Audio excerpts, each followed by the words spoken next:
जादुई बीज। एक समय की बात है, हिलोरियस पहाड़ियों के बीच एक शांत गांव में एक छोटा सा लड़का रहता था। लड़के का नाम सैम था। सैम को जिज्ञासा और ज्ञान के प्रति बहुत अधिक रुचि थी। वो अपने आसपास की दुनिया को जानने का बहुत शौक रखता था और हमेशा नई चीजों को सीखने के लिए तैयार था। एक धूप से भरे दिन जब सैम गांव के बीच में टहल रहा था, वह एक बड़े बरगद के पेड़ के नीचे बैठे एक बूढ़े आदमी के पास पहुंचा। उस बूढ़े आदमी के पास लंबी सफेद दाढ़ी और बुद्धिमत्ता की चमक थी।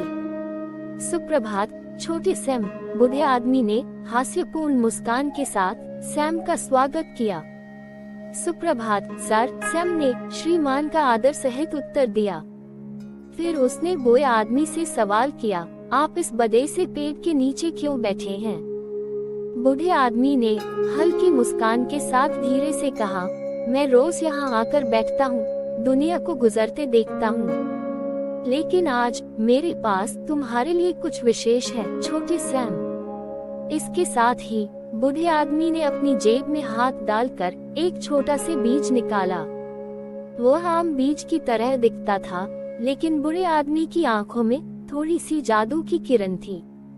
ये लो मेरे प्यारे छोटे लड़के, बूढ़े आदमी ने कहा, यह एक जादुई बीज है। इसे अपने दिल में बो दो और ये तुम्हें एक बुद्धिमान और दयालु इंसान बनने में मदद करेगा। सैम बहुत परेशान था। उसने ध्यान से बीज को ले लिया और पूछा, सर मैं इसे कैसे बोऊं? बूढ़े आदमी ने हल्की मुस्कान के साथ उत्तर दिया, तुम्हें इसे उत्सुकता से पूछने, सवाल पूछने, हर अनुभव से सीखने और दूसरों के प्रति दया करके इसे बोना है। अपने प्रयासों से इसे पानी दो, अपने धैर्य से पालो और अपनी समझ से इसे खिलाओ। सैम ने सिर हिलाया, जादुई बीज को अपने दिल के पास रखा। उस दिन के बाद उसने बूढ़े आदमी की सलाह को ध्यानपूर्वक माना। वो हर दिन उसकी सलाह का पालन करता था। वो सवाल पूछता था और जहाँ भी सीख सकता था वह वहाँ सीखता था।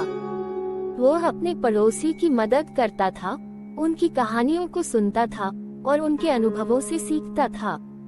वो चुनौतियों के सामना करते समय धीरज रखता था और हमेशा दूसरों के साथ दया और इज्जत से पेश आता था।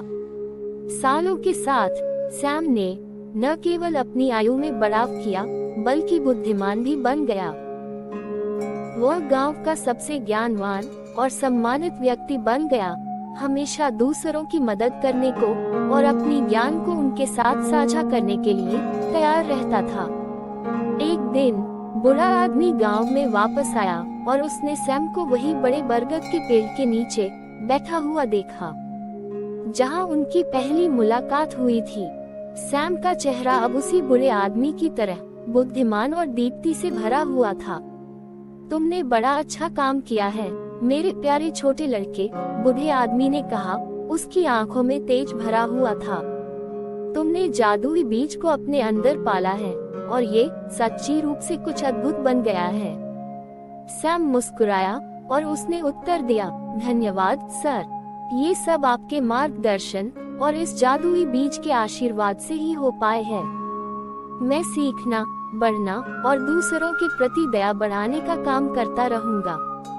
और इसी तरह सैम और जादुई बीज की कहानी गांव में एक किंवदंती बन गई। इसने सबको ये सिखाया कि जीवन में वास्तविक जादू ज्ञान की पुरस्कृति, दया की अभ्यास और हमेशा बेहतर व्यक्ति बनने की इच्छा में छिपा है।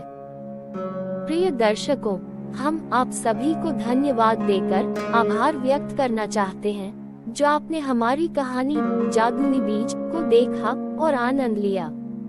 आपका समर्थन हमारे लिए अत्यधिक महत्वपूर्ण है। अगर आपको ये कहानी पसंद आई और आपने इसे मूल्यपूर्ण माना, तो कृपया इसे एक लाइक देने और हमारे YouTube चैनल वर्ल्ड्स नेचर को सब्सक्राइब करने की सोचें। इसके जरिए आप हमारी नवीनतम सामग्री और मुरल कहानियों के साथ अपडेट रहेंगे। हम आपको और भी प्रेरणादायक और शिक्षात्मक कहानियों को प्रस्तुत करने का वादा देते हैं। हमारा उद्देश्य कहानी सुनाने के द्वारा पॉजिटिविटी, ज्ञान और मूल्यों को फैलाना है। हम आपके साथ फिर मिलेंगे एक और आकर्षक कहानी के साथ।